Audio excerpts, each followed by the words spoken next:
Permission लड़कियों बेचता है, लड़कियों का दलाली करता है, छत पे जाके वो नटने करता है।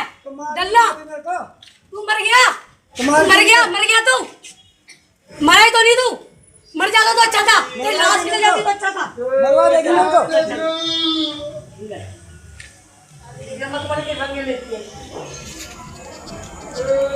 आप सभी भाई साथियों को राम राम। मैं सुशील मलिक, यूट्यूब चैनल समाज के दर्पण में आपका स्वागत है। और भाई मैं दक्षिणपुरी में आया हुआ हूँ। ये ऐसे घर परिवार की मतलब कहानी है, दर्द भरी भी लगा लो। और जिस तरीके से पुलिस प्रशासन ने मतलब भाई इनके साथ किया है, शायद ही कोई ऐसा परिवार होगा। और वैसे हम कई बार सुनते हैं पुलिस को लेके कि भाई गरीब की सुनवाई नहीं होती, लेकिन उदाहरण भाई मेरे सामने है। इन घर परिवार का इनका झगड़ा चलते 12 साल हो गए हैं। ये जो लड़का बैठा है इस पे 8-9 केस लग चुके हैं, छेड़खानी से लेकर रेप तक के। किसने लगाए वो इस वीडियो में भाई आपको पता चल जाएगा। और अंकल जी का हाथ टूटा पड़ा है। ये हाथ पहली बार नहीं टूटा, 12 साल में पता नहीं कितनी बार टूट चुके हैं। कितनी बार इनके भाई जो भी इनके साथ मार पिटाई टूट फूट MLC डॉक्टरी कर कर आके थक गए हैं। पुलिस वाले इनकी तरफ ध्यान भी नहीं दे रहे। नमस्कार भाई, आवाज़ तेज कर लो, बुआ नहीं है यहाँ, डरो मत। नमस्कार। नाम क्या आपका? गौरव। तो उम्र कितनी हुई होगी आपकी? 25 हूँ। 25। और माँ बाप से कितने दिन से दूर हुआ? 3-4 साल हुए होंगे तकरीबन। मतलब 19-20 साल में आप निकल लिए? 17 साल तकरीबन मैं, हाँ तकरीबन इतना ही मान लो। क्योंकि तो उसके बाद कोई जॉब वॉब तो करी नहीं होगी बीच में, या करते हो? जॉब करता हूँ, गुड़गांव रहा करता था पहले, घर से अलग दूर। अलग क्यों रहे माँ बाप से? घर का कलेश। जैसे किस तरह का? बुआ है हमारी पुष्पा आज़ाद जी, ठीक है। और मेरी बड़ी बुआ भी थी उस टाइम पे, बहुत मार पिटाई करती थी शुरू में। हम छोटे थे तो हमने बहुत कलेश दिखाए, ठीक है। कलेश के सिलसिले में फिर घर वालों को भी बताया। बुआ ने क्या करा, फिर मेरे को मुद्दा बनाना शुरू कर दिया था कि इसके मतलब परिवार में इकलौता लड़का हूँ मैं अपने परिवार में, ठीक है। मेरी 3 बहनें थी, एक मैं अकेला था। तो बुआ ने क्या करा कि मेरे पे दबाव बनाना शुरू करा। तो क्योंकि घर वालों को पता है कि इकलौता लड़का है तो उठ जाएंगे, तो घर वालों ने हमें भी मेरे को बाहर भेज दिया रहने के लिए। किराए पे रहता था मैं गुड़गांव में, तो इसलिए फिर बाहर रहना पड़ता था। अच्छा, तो बुआ है उसकी क्या कहानी है आपके साथ? बुआ का तो देखो, जहाँ तक मेरे को ध्यान है मैं बताता हूँ शुरू से भी अभी तक। तो बुआ हमारी पहले अच्छी थी, काम करती थी, सही काम था। तो बच्चों को ट्यूशन पढ़ाया करती थी। फिर बुआ पढ़ी लिखी है? बुआ पढ़ी लिखी कितनी है मैं पता नहीं है, पर बच्चों को ट्यूशन भी पढ़ाया करती थी किसी टाइम पे। तो उसके बाद बुआ का रवैया बदलता रहा धीरे धीरे।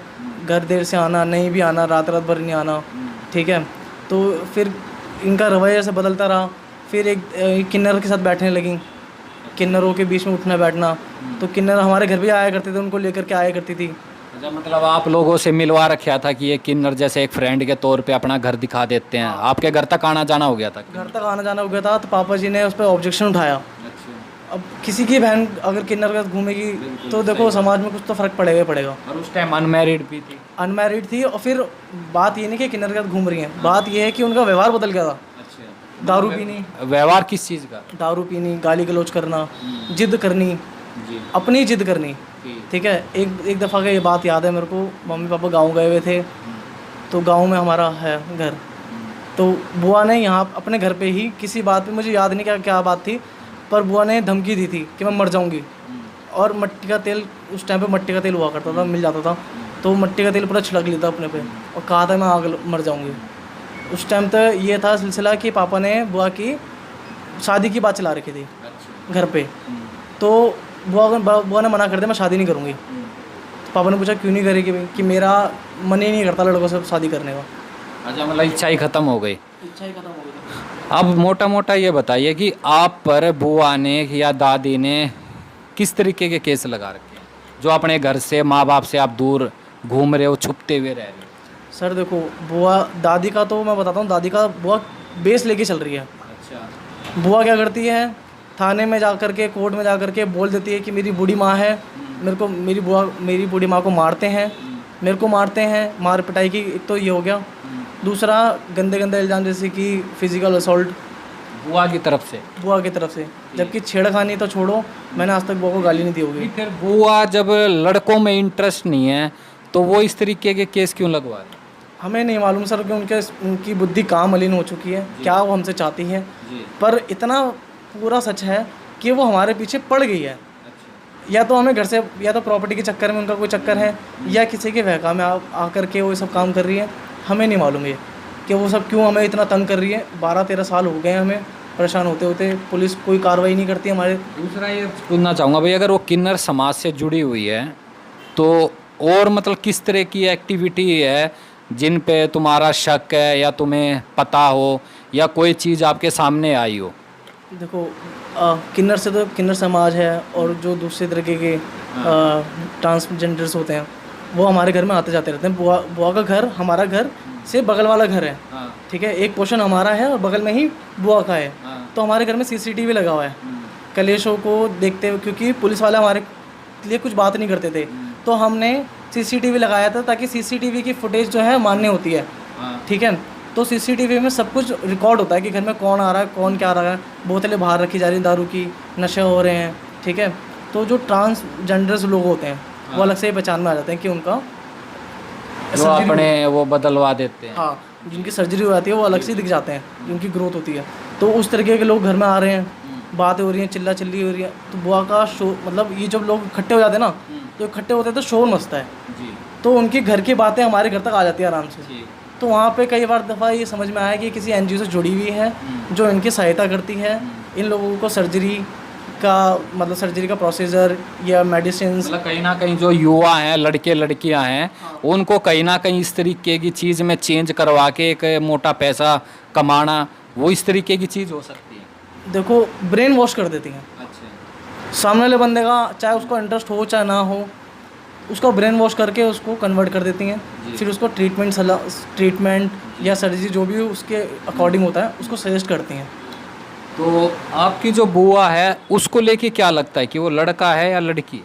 हमारी तो बुआ ही है। वो बुआ तो लगी, लेकिन कुछ डाउट है कि उन्होंने भी कुछ चेंज करवा लिया हो सकता है, क्योंकि हो सकता है, हम क्या कंफर्म नहीं कह सकते, मेडिकल हमने नहीं देखा, पर जैसे उनका रवैया है, कपड़े पहनने का, बोलचाल का तरीका बिल्कुल लड़कों जैसा है। बिल्कुल लड़कों जैसा है। स्कूटी चलाती हैं, पैंट शर्ट पहनती हैं, ठीक है। उनको सब भाई करके बोलते हैं। अच्छा जी, भाई। उनका फेसबुक पे एक अकाउंट है विवेक आज़ाद करके। उनका असली नाम पुष्पा आज़ाद है जी। जो लड़की का नाम पुष्पा है वो विवेक क्यों बुलवाएगी अपना आपको? तो आप डाउट बता रहे हो, डाउट तो जब हो सकता है कि कोई उनकी गर्लफ्रेंड हो, क्योंकि देखो लड़की का तो लड़का बॉयफ्रेंड होता है और लड़का है, और मतलब आप कह रहे हो भाई बुआ का लड़कों में इंटरेस्ट नहीं है, तो कोई गर्लफ्रेंड टाइप की बनी हुई है? गर्लफ्रेंड ही बनी हुई है, एक नहीं न जाने कितनी है हमारी बुआ की। उनकी, क्योंकि ये हम क्या कौन लगती है करवा चौथ? सीजल रखती है करवा चौथ उनके नाम। सीजल वो कौन है?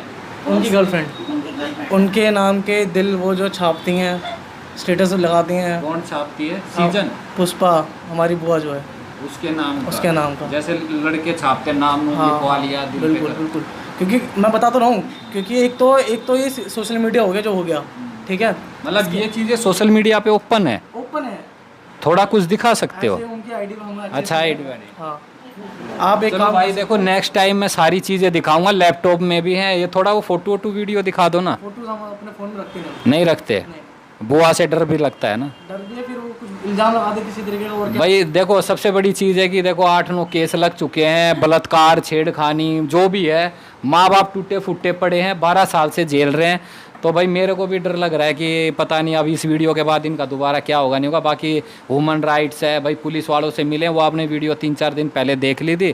तो अब आगे का क्या है? वो उसी से शादी करेगी आपकी बुआ? शादी किससे करेगी ये तो राम जाने भाई। उसका क्या सीन है, उसको शादी करनी नहीं पता नहीं, पर अपनी ज़िंदगी में उनको अपना हर तरीके का ऐश चाहिए। अच्छा। उनको नशे चाहिए, खुली आज़ादी चाहिए, कोई पाबंदी नहीं चाहिए। जो वो करने उनको करने दो। अगर कोई टोक देगा तो वो खिलाफ है उसके। मतलब उसको हर चीज़ मिल ही रही है, अय्याशियाँ भी हो रही हैं, नशा पसा। अगर ज़बरदस्ती चाहिए, फिर अगर किसी ने टोक दिया ना कि ये चीज़ गलत है, तो उसकी ज़िंदगी बर्बाद कर देंगे वो। तो पता है, एक सर और बताना चाहती हूँ, हमारी फैमिली में जितने भी मर्द हैं सबके ऊपर केस है। अच्छा, फैमिली में जितने मर्द हैं सबके जैसे ऊपर कौन कौन है? जैसे कि मेरे जमाई, जी, मेरे 2 भाई, वो कभी नहीं आते, उनके ऊपर भी रेप केस है। जो जमाई है उन पे रेप केस। ये बुआ नहीं, और वो हैदराबाद में रहते वो इनकी बुआ नहीं। हैं, इसकी बुआ। और जो आपके भाई हुए इनके मामा हैं, इनके माम 2 मामा हैं, उनके इन दोनों के ऊपर उन पे भी रेप केस। उनके ऊपर भी रेप। और वो 12 साल से केस चल रहा है, अभी तक चल ही रहा है केस। तो भाई ये जो बुआ है दिल्ली की, मतलब मैं तो यार ऐसी खबर मैंने कभी है ना क्राइम में भी नहीं सुनी होगी, कभी आज तक में भी नहीं, मतलब आज तक नहीं सुनी है न्यूज़, शायद आपने भी नहीं सुना होगा ये किस्सा। तो बताना चाह रहा हूँ मैं, 2009 में जिनके यहाँ ट्यूशन पढ़ाती थी, हाँ, उन लोगों के साथ के पीछे भी रेप केस लगा दिया था और उनसे बहुत अच्छी मोटी रकम लेकर सेटलमेंट करा था। प्रेम विजय न्यूज़ वाले थे, प्रेम विजय न्यूज़ करके था उसके यहाँ, और प्रेम नाम का था, संदीप नाम का था। उसकी क्या गलती थी? उसकी गलती ये थी कि उसने इसे अपने घर में बच्चों को ट्यूशन पढ़ाने के लिए रखा था। अच्छा, मतलब दूर रखने में फायदा है। भाई ये जो आवाजें आ रही है ना, दिखा दो इनकी तरफ, घुमाओ भाई। बच के तो ये भाई सारी ह्यूमन राइट्स की हैं, और अभी जो 3-4 दिन पहले थाने में डाली थी वीडियो वगैरह, तो भाई अरे नंबर है, ऐसा घूमती रहेंगी, ठीक है। आज के टाइम में तो सुन के बड़ी हैरानी होती है कि कोई औरत और कोई बेटी जिस घर में पली बड़ी, उस चलो घर आपकी बाद में लेंगे लास्ट में, ये पहले इनकी ले लें।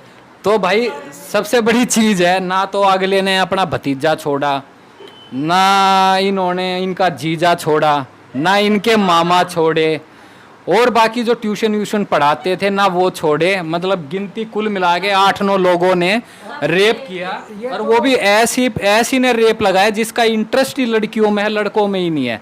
और दूसरा भाई जो 12 साल से इनसे दूर भी है, किनारा भी कर रखा है, ना तो मामा है ना इनके जीजा मामा, भाई दूर ही होंगे सब। मैं भी तो खुद भी दूर हूँ उनसे, अब 4-5 साल से मैं घर पे नहीं जा रहा जैसे पुष्पा जात की वजह से मेरे ससुराल का कोई भी आदमी या मेरे रिश्तेदार कोई भी मेरे घर पे नहीं आ सकता, और कोई बाई चांस गलती से कोई आ जाता है तो उसको इतनी गंदी गंदी गालियाँ देती है, इतनी गंदी गंदी गाली देती है कि वो छिपने बेचारा वो छुपता है कि मैं कहाँ मरूँ कहाँ ना मरूँ।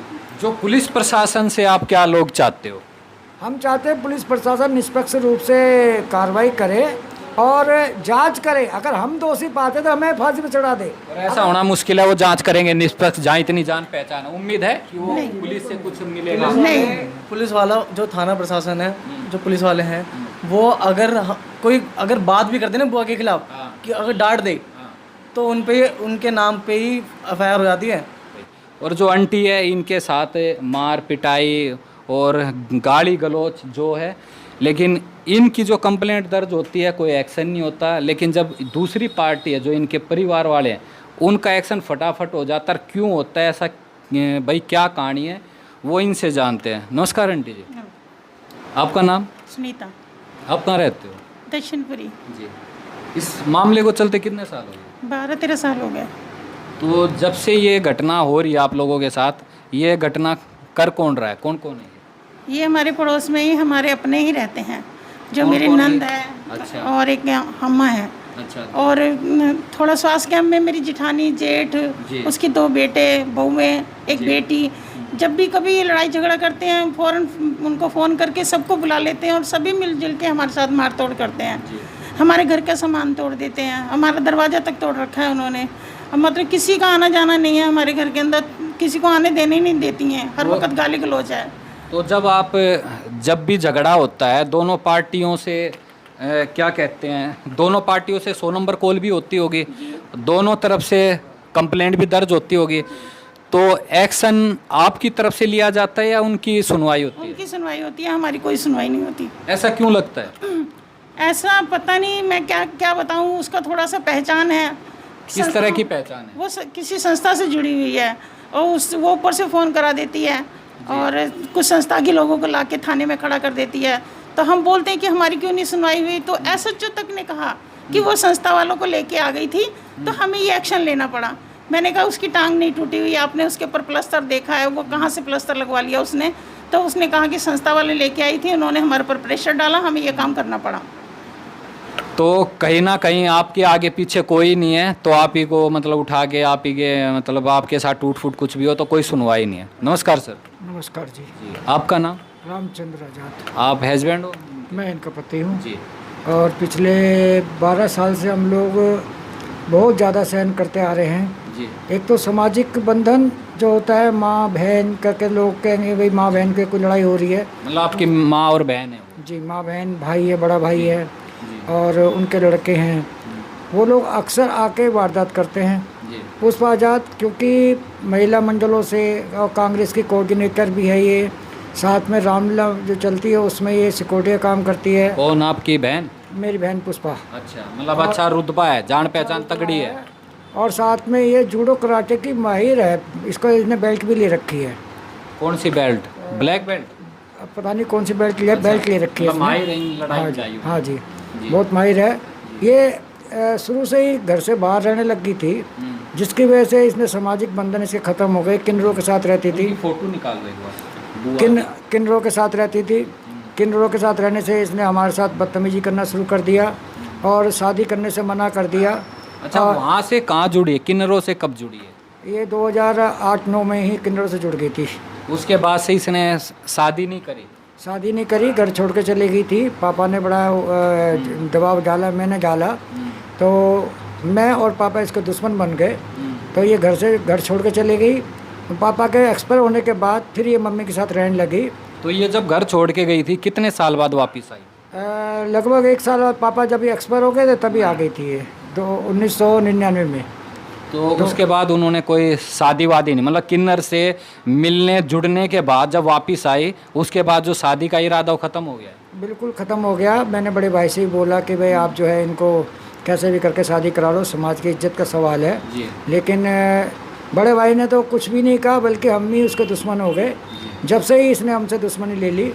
और पहले तो इन्होंने मेरे घर के जाली कागज़ बनाए जिसमें मैं रह रहा हूँ, जी और उसमें अम्मा के द्वारा इसने केस करवाया। केस इसने करा, नाम अम्मा का रखा। जी और उसी केस के चक्कर में मैं बीच में बीमार पड़ गया, जिसकी वजह से मैं तीसरी कोर्ट नहीं जा पा रहा था। उसी दौरान इसने मेरे साथ जानलेवा हमला किया, यहाँ पे चक्कू को मारे थे, जी जो कि पुलिस ने कोई कार्रवाई नहीं करी। बाद में जब ACP हाउस गए तब जाके इनके खिलाफ FIR हुई। लेकिन लोकल पुलिस ने वो केस इस तरह से हैंडल करा जिसमें कि हमारे को कोई अच्छा, न्याय नहीं अभी मिला। तक 12 साल में कितनी पुलिस कंप्लेंट दर्ज करा चुके हो आप? वैसे तो ये वारदात, मोटा। वैसे तो ये डेली वारदात करती है, लेकिन रोज़ रोज़ हम पुलिस थाने नहीं जा सकते। लेकिन जब गंभीर चोटें मेरी बेटी को या मेरी पत्नी को या मेरी बेटे को लगती थी तो ऐसा कितनी बार हुआ है? ऐसा कम से कम 20-25 बार हो चुका होगा।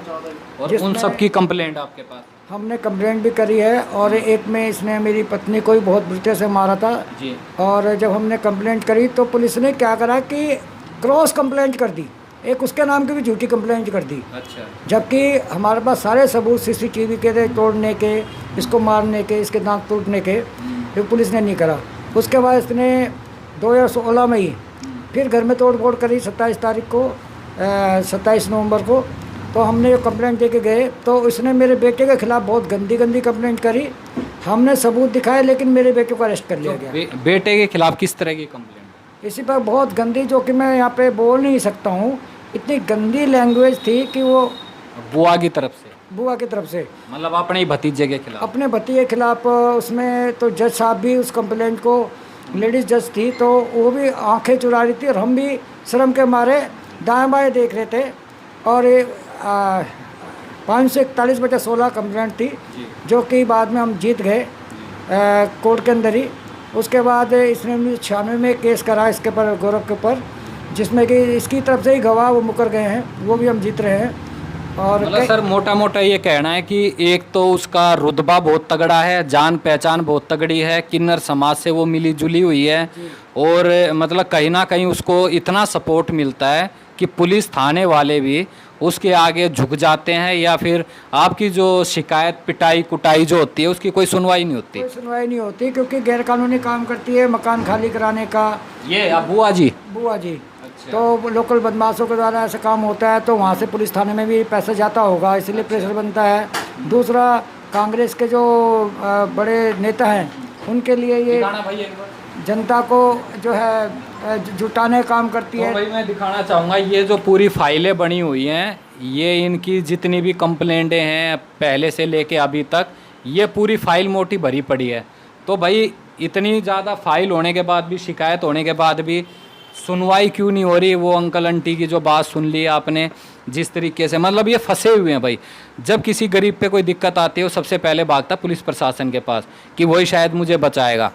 जो पुलिस है, पुलिस का रवैया क्या रहता है जब आप जाते हो थाने? जब हम जाते हैं तो पुलिस का रवैया बहुत ही गंदा रहता है। कई बार तो हमें बहुत बदतमीज से बोलते हैं वो लोग, मार पिटाई भी कर देते हैं। और एक दो बार तो थप्पड़ ही मार के भगा दिया कि चल जा, तुम्हारा घर का डिस्प्यूट, हम तेरे बाप के नौकर लगे हुए जो कार्रवाई करेंगे। जो हम बोलते हैं तुमने उसके लिए उससे कंप्लेंट क्यों करी, उसका जो आपने कार्रवाई क्यों करी, तो कहते हैं उसने तो कंप्लेंट दी है।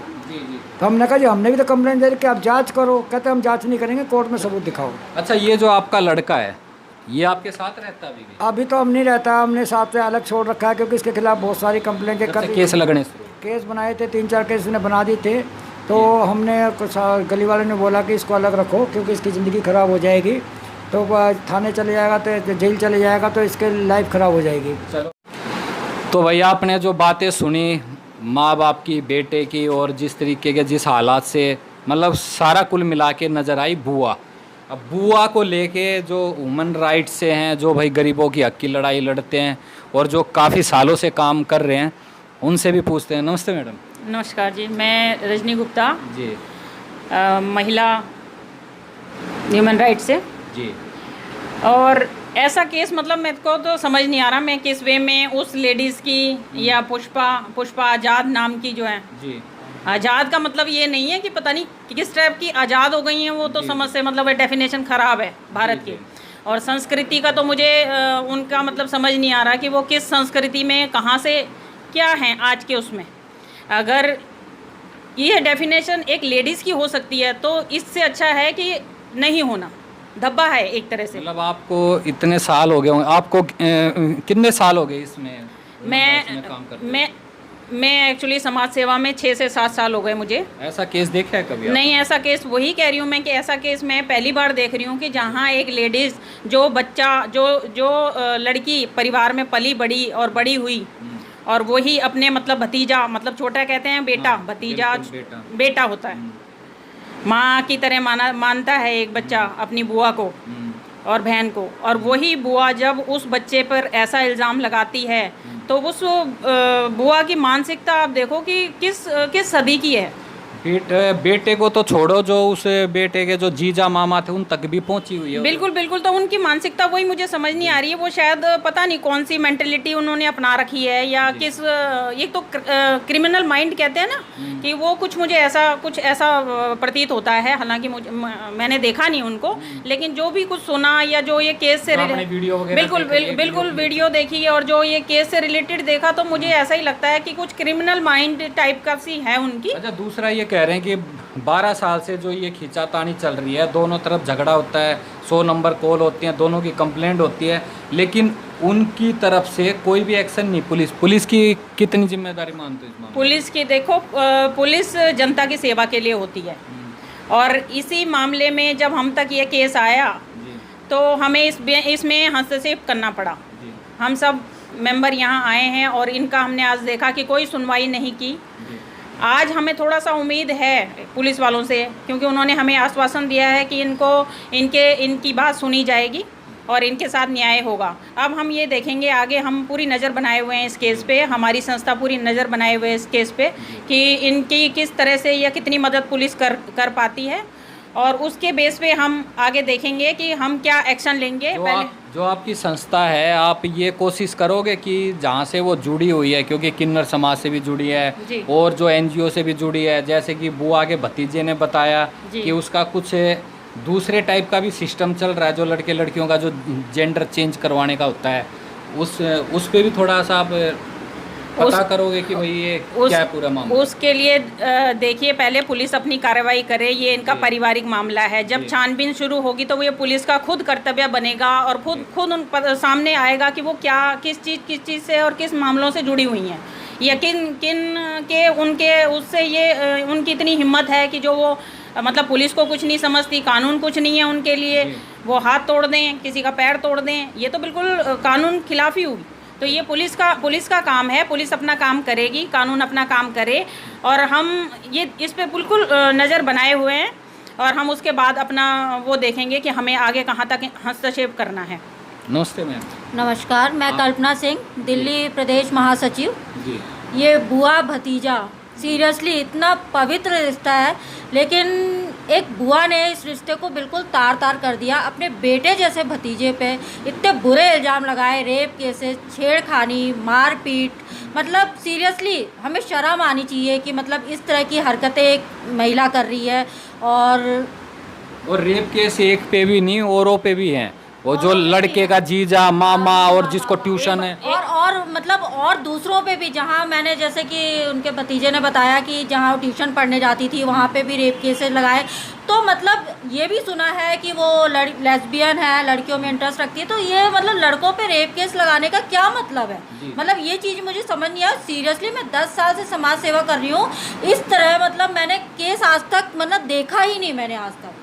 और इन्होंने थक हार के दंपति को इन्होंने मतलब इनके जो मम्मी पापा हैं, भतीजे के मम्मी पापा हैं, उनको इतना मारा पीटा, उनके दांत तोड़े, फ्रैक्चर हो गया, लेकिन पुलिस की कोई कार्रवाई नहीं हुई। वो फिर इन्होंने थक हार के हमारे ह्यूमन राइट्स को कांटेक्ट किया। तो आज हम लोग सब एकत्रित हुए हैं और पुलिस ने हमें आश्वासन दिया है कि हम इस पे एक्शन लेंगे, क्योंकि इससे पहले 10-12 साल हो गए कोई एक्शन नहीं लिया जा रहा था। आज उन्होंने मतलब आश्वासन दिया है। मतलब आश्वासन दिया है, लेकिन होगा नहीं होगा ये भी अभी कुछ पता ये आगे जाके पता चलेगा। उसके बाद देखते हैं कि यदि इनके मतलब क्योंकि ये लोग बहुत मजबूर हैं। बेटा भी काफ़ी सालों से दूर रह रहा है, मामा कभी आता ही नहीं, तब भी इतने चार्जेस लगे हैं। सामने हम लोगों ने देखा कि फ्रैक्चर हुआ है और पूरे हमने सारे प्रूफ देखे हैं लैपटॉप में बैठ के। तो मतलब मुझे तो लगता है कि इतने प्रूफ देखने के बावजूद पुलिस कार्रवाई नहीं कर रही है उनके अगेंस्ट, तो इट मीन्स कि ऊपर से कहीं ना कहीं अप्रोच आ रहा है, सब मिले हुए हैं। आपको मतलब उसकी इतनी जान पहचान प्रशासन में है कि उसके कोई उंगली ना बिल्कुल। एक बात मुझे ये कहनी है, जान पहचान हो या कोई संस्था हो या कुछ भी हो, या जैसे बोला जाता है कि उनका किन्नर समाज से वो है। देखो मेरा मानना है और हम सबको ये मानना चाहिए, क्या कोई भी वर्ग है, चाहे वो किन्नर वर्ग है या कोई भी संस्था होती है, किसी को इतना छूट नहीं देती कि कोई भी उसका नाम लेकर, उस संस्था का नाम लेकर या उस खास वर्ग का नाम लेकर वो बदमाशी करे। उसको ये छूट नहीं मिलनी चाहिए। ये तो वो सरासर अगर किसी संस्था के उसमें कर रही हैं तो संस्था को बदनाम कर रही हैं। अगर वो किन्नर समाज के उसमें रहकर ये काम कर रही हैं तो वो किन्नर समाज को बदनाम कर रही है, क्योंकि किन्नर समाज भी हमारे समाज का एक हिस्सा है और ये हमें नहीं भूलना चाहिए। और वो किन्नर समाज दुआएं देता है समाज को, हर खुशी में आके दुआएं देता है। काम तो करता ही नहीं जिस तरीके की उसकी हरकत है। नमस्ते मैम। नमस्ते सर, आपका नाम? मैं आरती हूँ, ह्यूमन राइट से। और आप पे ये मामला सामने है, इस पे क्या हुआ जो इतनी बातें? सर मैंने वीडियो में जब इनकी बुआ को देखा तो पहले तो मैं शॉक्ड हो गई कि वो रियल में बुआ हैं या इनके कोई जेंट्स हैं। मतलब लड़की है या लड़का? लड़की है या लड़का है। उनका पहनावा, उनका खड़े होने का स्टाइल, उनका बोलने का स्टाइल जो वीडियो से मुझे पता चला, तो मैं शॉक्ड हुई कि मुझे नहीं लगी कि वो लड़की हैं। दूसरी चीज़, जब मैंने इस केस को खुद हैंडल किया, पुलिस ने इस मैटर को ले लिया, क्योंकि ह्यूमन राइट के इतने सारी पब्लिक लोग गए थे, उनको देख के पुलिस ने इस मैटर को ले लिया। लेकिन पुलिस का जो जवाब था, जब आयो सर आए, उनका जो इस पर रिएक्शन था, तो मुझे देख के खुद लगा कि कहीं ना कहीं वो पुष्पा आजाद से मिले हुए हैं। तो उनका रिएक्शन यही था। उन्होंने कंप्लेन में कमियां निकाली जो इनके साथ हुआ है, उसको कहीं पे भी उन्होंने देख के इस तरह से कर दिया जैसे वो अनदेखा हो। उन्होंने कहीं पे भी इन पे सहानुभूति या इनके साथ दिलासा देने वाली बात नहीं करी। मैंने 4 तारीख को भी जब ये थाने गए थे, मैंने आईओ से कॉल पर बात करी थी, उनको बोला भी था कि भाई इनकी कंप्लेन ले लो। उन्होंने मुझे आश्वासन दिया कि मैम कंप्लेन ले लेंगे, लेकिन इन्हें 5 घंटे बैठा के और बोल दिया कि मैम आज नहीं ले पाएंगे, सॉरी कल ले लेंगे।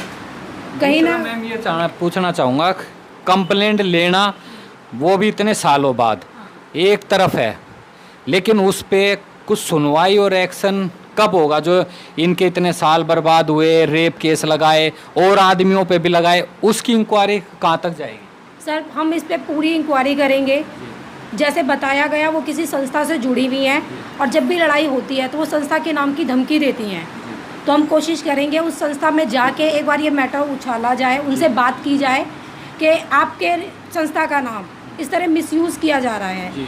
और सबसे बड़ी बात सर, हम एक इंडियन को कहा जाता है कि हमारा कल्चर बहुत अच्छा है।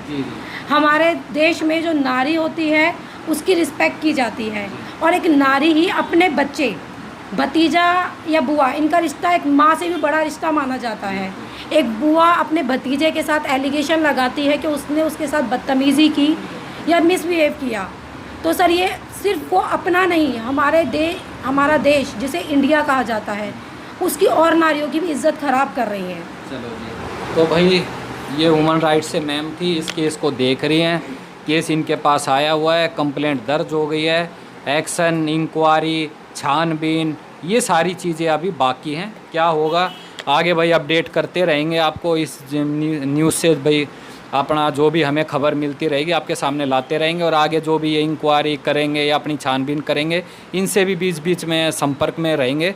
लेकिन जो बुआ है, बुआ महान है, बुआ को कराटे भी आते हैं, बुआ भैया ड्रिंक भी करती है, कब्जे भी छुड़ाती है, किन्नरों से भी संपर्क हैं, हार्मोन्स भी जो भी है, जो डॉक्टरी कार्रवाई हैं जो चेंज करवाती हैं लड़के लड़कियां का। निवेदन उस संस्था से और उस खास किन्नर समाज से यही निवेदन करती हूँ मैं कि अगर आपके साथ ऐसी महिला जुड़ी है तो प्लीज़ अपने से दूर करें ऐसी महिला को, क्योंकि वो आपको से जुड़ के आपका नाम खराब कर रही हैं, आपके समाज को खराब कर रही हैं, आपकी संस्था को बदनाम कर रही हैं। इसलिए ऐसा मेंबर का ऐसी संस्था से होना, जुड़े रहना या ऐसे समाज से जुड़े रहना बिल्कुल गलत बात है। उनको बाहर कीजिए, आप बदनामी के पात्र बन रहे हैं, इस समाज में घृणा के उससे देखे जाएंगे। अगर एक मेंबर या एक लेडीज़ आपका नाम लेके ऐसी बदमाशी करती है या किसी अपने घर वाले के साथ इतनी गलत उसमें पेश आती है, तो ये कानून के तौर पे तो गलत है ही, समाज के लिए भी गलत है। और हम बहुत आदर करते हैं किन्नर समाज का, क्योंकि वो हमें हमेशा हर समाज के दुख सुख में और सुख में खासकर हमें दुआएं देकर जाते, हमें नहीं भूलना चाहिए। और एक महिला उन्हीं का वो करके उसी अपने परिवार, जिस परिवार में पली बड़ी, उसी को ब्लैकमेल कर रही है, उसी के साथ इतना घिनौना काम कर रही है कि वो किन्नरों की संरक्षण है उनको, बहुत गलत बात है। ऐसा मना कीजिए प्लीज़। तो जी इस वीडियो को ज़्यादा से ज़्यादा शेयर करना। जल्दी आपसे मिलूँगा, जब तक सभी को मेरी राम राम।